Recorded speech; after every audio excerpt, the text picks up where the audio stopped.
confianza solicitada por el primer ministro Aníbal Torres. Adelante con el Congreso. Lo que han hecho es burlarse el día de hoy, presentando a la persona que está siendo cuestionada. La semana pasada el presidente esperó que sea el Congreso de la República quien tenga que debatir la moción de censura del ministro de Transporte para recién él tomar una decisión.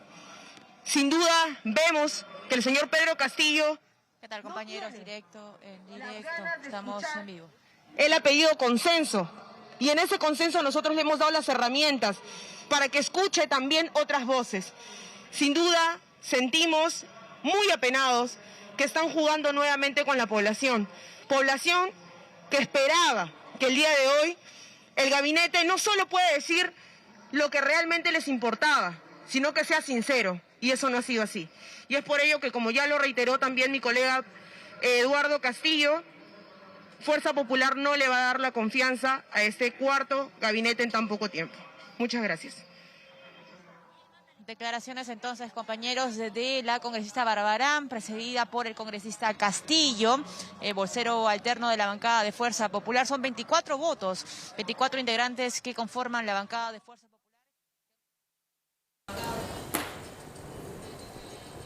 Bueno, hemos escuchado a la congresista Rosángela Barbarán de Fuerza Popular expresándose en las afueras del colegio, de la sede de nuestro Parlamento. Recibimos ahora acá, en este programa extraordinario de Las Cosas Como Son, a la exministra del MIDIS, Paola Bustamante. Y buenas noches, señora Bustamante. Gracias por estar acá, por haber venido al centro de Lima. Y quería naturalmente preguntarle, el tema de desarrollo e inclusión social ha sido casi la prioridad, aquello que ha tomado más tiempo en este Congreso. ¿Qué ha discernido usted de nuevo? ¿Qué ha discernido usted de viable y de coherente en lo que ha dicho el señor Aníbal Torres esta noche? Bueno, en primer lugar, buenas noches, con todos los que nos están viendo y escuchando. Antes de absolver la pregunta, quería de todas maneras hacer una mención especial al día de hoy, 8 de marzo, Día Internacional de la Mujer, donde conmemoramos la lucha de muchas mujeres que dieron su vida y que diariamente, inclusive actualmente, vienen luchando por los derechos, por la igualdad de oportunidades, ¿no? Para que nuestras hijas, las niñas, crezcan libres, sin violencia, con seguridad y no queriendo irse del país. Y yo creo que hay un primer mensaje que no existió, ¿sí?, sobre el compromiso de cómo avanzar en este proceso, en la igualdad de oportunidades para las mujeres también. Yo creo que ahí hay un vacío importante, porque para hablar de desarrollo e inclusión social, para hablar de los temas de inclusión social, evidentemente las mujeres juegan un rol fundamental, pero también los hombres. Y cuando hablamos de igualdad de oportunidades, no solo es plantear que las mujeres, a raíz de la pandemia, por ejemplo, han asumido roles de cuidado, sacrificando empleo, ¿no? Y que de pronto vemos que en algunos casos hemos retrocedido en ese proceso, ¿no? Donde las mujeres ya salían más a trabajar y ahora por la pandemia se han quedado cuidando a los niños, se han quedado cuidando a los enfermos, a los adultos mayores. Entonces creo que es importante trabajar sobre ese tema. Yendo un poco a los temas... Ahora, sobre sí, ese tema el señor Aníbal Torres tiene algunas dificultades para hablar, porque la realidad concreta es que de 19 hay solamente 3 mujeres. Estamos ante un récord de la subrepresentación femenina en este gabinete, de manera que... No, es un tema bien delicado, porque además ha mencionado que tiene la expectativa de que se incorporen más mujeres al gabinete, cuando hoy está llegando a un congreso para pedir el voto de confianza con el gabinete que tiene. Entonces, es un contrasentido, de alguna manera, generar esa expectativa, que además no tiene fecha, no tiene plazo, pero denota, de alguna manera, el hecho de que no tiene claro qué mensaje dar respecto a trabajar con equidad y paridad en el gabinete, ha mencionado que tiene la expectativa de avanzar con un número mayor, pero creo que ese no es el mensaje, es que realmente se crea y se trabaje en esa línea, y que los ministros que están en el gabinete tengan otro tipo de mensajes y no los lamentables que hemos escuchado el día de ayer. Por parte del ministro del Interior, ¿no? Así es. Que el mérito de la mujer es lo que hacen por su compañero, en buena cuenta, ¿no? Así es. Entonces yo creo que eso ha generado una reacción de parte de la población en general, y creo que es importante que el gobierno lo sepa leer también, ¿no? De acuerdo. Entonces vamos a los temas que tienen que ver con la política social, que se supone que es la prioridad de este llamado gobierno del pueblo. ¿Qué es lo que ha percibido usted de bien dicho y qué es lo que ha percibido usted de callado?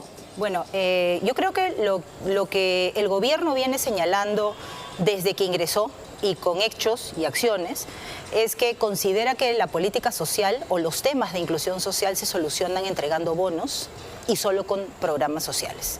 Si bien es cierto, es importante reconocer que en programas sociales, por ejemplo, ha mencionado con detalle Cuno Más, Juntos, los programas de alimentación y todo lo que implica el trabajo por los más pequeños a nivel de primera infancia, ha habido una omisión enorme en relación a la política de primera infancia y la política de desarrollo infantil temprano. Se trabajó y Perú es líder en la región en todo lo que implica el desarrollo infantil temprano. ¿Y qué es el desarrollo infantil temprano? Es apostar por el desarrollo integral de los niños desde que nacen hasta los primeros años de vida y vamos hasta los 5 años. Y lo que vemos es que se está identificando la prioridad de primera infancia solo a través de la atención de programas sociales, cuando de pronto lo que deberíamos avanzar es cómo es que se va a implementar de manera transversal el tema de la atención a la primera infancia.